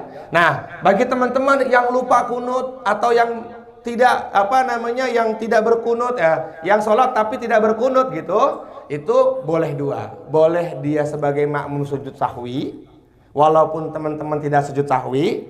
Yang kedua tidak sujud sahwi juga nggak jadi masalah, seperti itu. Karena sujud sahwi termasuk kunut termasuk sunnah abad fis sholah, yaitu sunnah abad dalam sholat. Jelas ya insya Allah ya, aman ya insya Allah ya. Maka saya pikir di sini Haji Ridho cukup Allahumma sholli ala sayyidina Muhammad sambil angkat tangan. Ketika dia ruku selesai udah. Tanpa harus mengusap ke muka dulu. Gimana? Ada lagi Bang Haji Alvin? Baik. Sujud yang dijauhkan itu yang agak direnggangkan itu katanya. Tapi kadang-kadang di antara kalau di masjid rame-rame kok ada yang renggang banget gitu. Jadi seolah kayak jadi mengganggu pemandangan. Ya, baik. Makanya tadi saya sampaikan Bang Haji Alvin, sebenarnya yang dimaksud Nabi renggangkanlah sujudmu dan panjangkanlah sujudmu itu dalam doa, bukan dalam perbuatan. Karena ada orang yang sujudnya itu karena dia panjangkan sujud, kan Nabi kan bahasanya panjangkan sujudmu. Ada gini dia bahas sholat ini. Itu ngawur itu, bukan panjang begitunya, tapi panjang bacaannya. Di situ boleh kita menambah bacaan dalam sujud terakhir itu boleh sekali, apalagi kalau sholatnya sholat sendiri. Silakan. Imam Syafi'i, Imam Ahmad bin Hanbal itu kata Kiai Uzairon Allah yarham, beliau mendoakan Imam Syafi'i dalam sujudnya selama 40 tahun. Coba kukuh jadi murid saya, ngedoain saya nggak dalam sujudnya dia? Nah. Imam Ahmad ibn Hanbal, beliau mendoakan gurunya Imam Syafi'i dalam sujudnya selama 40 tahun kata beliau. Setelah subhana rabbiyal a'la wa bihamdi Allahumma gfir li Muhammad bin Idris Asy-Syafi'i, ya Allah ampunilah kesalahannya Muhammad bin Idris Asy-Syafi'i, imam gurunya 40 tahun coba. Makanya dan Allah paling dekat dengan hambanya ketika sujud. Nah, renggangkan itu maksudnya jangan terlalu renggang Bang Haji. Seukuran perumpamaannya Nabi tadi, kalau ada anak cempe yang baru lahir banget Haji, apa namanya? Nek cempe lewat situ, maka aman. Tahu cempe nggak? Anak kambing yang baru banget lahir tuh cempe namanya. Nah itu kayak gitu. Jadi pas sujud lewat, nah itu nggak apa-apa, aman. Kalau kita sekarang anggaplah kalau kucing lewat, nggak begini juga. Coba nggak gitu juga. Ayo apa? Soal yang rapatkan dan kaki. Baik. Nah itu kadang-kadang ada yang berpikir harus rapot, nempel. Itu kadang-kadang ya maaf ganggu jijik apa. Emang Sekali lagi ditempel bikin. lagi, akhirnya bukan Coba ya bahasanya Nabi apa? Istaqimu tarasu wala takhtalifu. Luruskan dan rapatkan, ya kan? Sawu bainal aqab. Nih aqab nih, wal manakib. Ini loh. Ya, ini nih. Nah, seperti ini. Ini aja udah. Jadi ini di rokat pertama aja. Kalau rokat kedua nggak nempel, ya udah jangan dicari-cari. Amir Haji Andi gitu katanya. Akhirnya diinjek aja sama Haji Andi. Emosi gue tadi, gue emosi banget Tat. Udah rokat kedua dia cari. Gue gini dong ya kan, dia malah cari lagi. Jadi kayak gitu Bang Haji, ya Allah. Jadi itu makanya kalau saya lagi jadi imam, sawu bainal aqabi wal manakib, tempelkan ini, coba tempelkan ini tempelkan, ya kan? Ini ala kadarnya aja. Jadi seperti itu. Dan cukup di rokat pertama coba. Nggak usah cari-cari sampai rokat kedua dan ketiga, keempat, apalagi sampai ketiga. Supaya sempurna tuh nggak begitu bro. Ketika antum di rokat pertama lurus, hati menghadap kiblat, tawajuh kepala, itu sudah sempurna. Jangan cari-cari, ya. Jelasnya di sini insya Allah ya. Makanya terus ngajinya sampai mati pokoknya. Ya, dan jangan pernah bosan dengan ngaji. Jangan pernah, kapan orang tuh bisa merasa hancur, kata Nabi, orang tuh ketika merasa cukup dengan ilmunya. Ya. La yasba' mu'minun min khairin hatta yakuna muntahul jannah, kata Nabi. Orang beriman tuh tidak akan pernah bisa puas dengan kebaikan sebelum kaki kanan masuk ke dalam surga. Kalau antum kok, udahlah paling ngaji pro gitu-gitu doang. Apalagi sekarang bab sholat. Atau lagi mungkin teman-teman kantor nih. Sekarang bab sholat, nanti di kantor bab sholat lagi. Kalau ada perasaan kayak gitu, maka antum namanya orang-orang yang tidak baik, kata Rasulullah. Imam Syafi'i itu ketika beliau menghadiri pengajian Imam Ahmad bin Hanbal, semua ilmu yang disampaikan oleh Imam Ahmad bin Hanbal adalah ilmu yang diberikan oleh Imam Syafi'i kepada beliau. Tapi beliau mencatat. Nyatat Imam Syafi'i itu. Makanya beliau mengatakan al ilmu qayyidun soyidun wal kitabatu qayyidun. Ilmu itu seperti hewan buruan dan tulisan senjatanya adalah udah kita nggak pengen apa berburu tapi nggak bawa senjata, lihat doang. Kayak antum di sini ngaji gini dong. Begitu. Al-Fatihah.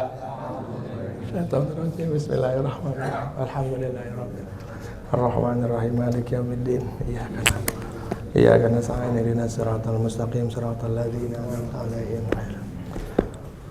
Doakan buat adik Mikolas, besok katanya mau dioperasi. Ya. Apa Mas Haji? Maminya Mi ya? Semoga Allah mudahkan, lancarkan.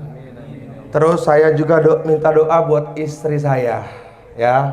Semoga hari ini atau besok melahirkan. Karena hampir 3 minggu dibuat galau, nggak bisa kemana-mana ini. Kontraksi nggak ada, jadi bingung. Kayaknya si cabang bayinya masih betah di dalam. Ya mudah-mudahan setelah baca Al-Fatihahnya antum-antum, Mikolas Allah sembuhkan, kemudian Allah angkat penyakitnya. Istri saya juga, ya kalau nggak malam ini paling terakhir besok pagi lah. Ya kemarin kita pengen keluar ke Bandung malah nggak jadi karena ini khawatir istri lahiran, tapi qadarullah. Insyaallah ya. Ala hadhihi niyah wa likulli niyatin shalih ila hadrati khususon adik Mikolas bin Haji Nur Radityawan Ridwan Radityawan wa ila hadrati khususon Siti Nuraini Ulfa bin Haji Abdul Wahab Allahumma rabbana sa'zibil ba'sa isfi mardahumma bi barakati wasilatihi Nabi sallallahu Al-Fatihah. A'udzu billahi minasyaitonir rajim. Bismillahirrahmanirrahim. Alhamdulillahi rabbil alamin arrahmanir rahim maliki yaumiddin.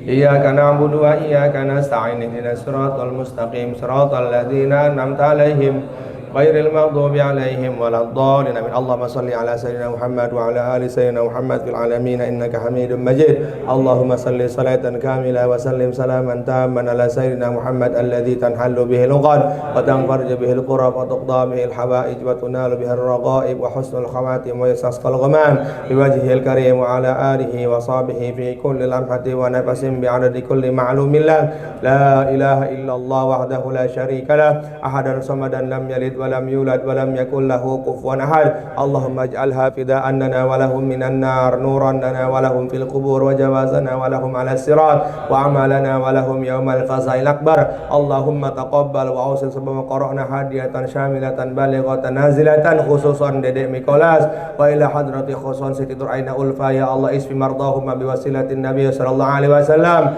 Isfi mardahuma ya Allah. Allahumma rabbana sa'zibil ba'sa isfi anta syafi la syifat illa syifauka syifan la yughadiru saqama. Allahumma inna nas'aluka al-afiyah wa nas'aluka syukra 'ala al-afiyah wa nas'aluka tamamal afiyah wa nas'aluka dawamal afiyah wa nas'aluka tamamal afiyah. Allahumma tawalla tarbiyatana tawalla tazkiyatana tawalla tahliyatana tawalla ta'limana. Hasbunallahu lima hammana hasbunallahu liman adana hasbunallahu liman hasadana hasbunallahu liman khada'ana hasbunallahu liman khadalana hasbunallahu min jami khalqih hasbunallahu wa ni'mal wakil ni'mal maula wa ni'man nasir. Allahumma barikna fi hadzal ma'had ar-ridha. Ya Allah barikna fi hadzal ma'had ar-ridha warhamna fi hadzal ma'had. Ya Allah barikna fi hadzal majlis ngajiblah. Ya Allah yasir lana umurana kulliha wa la takilna ila anfusina tarfata a'yun innaka in takalna ila dhafin wa khati'atin wa dhanbin wa halakin ya arhamar rahimin. Rabbana anfa'na bima 'allamtana wa 'allimna ma yanfa'una wa zidna ilma summa barik lana. Allahumma akhir lana wa akhtar lana wa saddidna summa barik lana fiha. Allahumma arzuqna ziyaratal haramain biwasilati Rasulillah sallallahu alaihi wasallam. Allahumma arzuqna ziyaratal haramain biwasilati hadzal majlis. Allahumma inna nas'aluka hubbaka wa hubba man yuhibbuk wa hubba man amala alladhi balighuna hubbak. Allahumma habib ilaina al-iman wa zayyinhu fi qulubina wa karrih ilaina al-kufra wal fusuqa wal isyan waj'alna minar rasyidin. Wa sallallahu ala sayyidina Muhammad walhamdulillahi rabbil alamin. Ayo. Ya Rabbana i'tarafna bi annana qatarafna wa annana asrafna ala alladhi asrafna fatub alaina tawbah taghsil kulli hawbah wastur lana al-awrati wa aminir rawati waghfir li walidina rabbi wa mauludina wal ali wal ikhlani wa sairil khillani wa kulli dhi mahabba aw jiratin aw suhbah wal muslimina ajma amin rabbi asma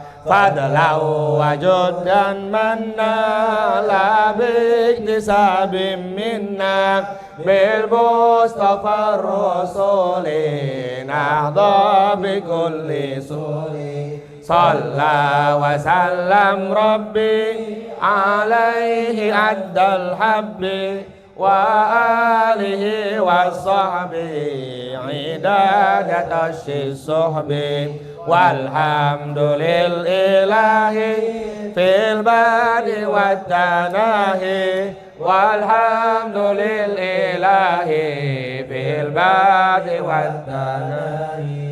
Mohon maaf lahir batin. Subhanallah bihamdihi subhanaka Allahumma bihamdika asyhadu an la ilaha illa anta astaghfiruka wa atubu ilaik. Assalamualaikum warahmatullahi wabarakatuh. Ayo orang tua dulu makan.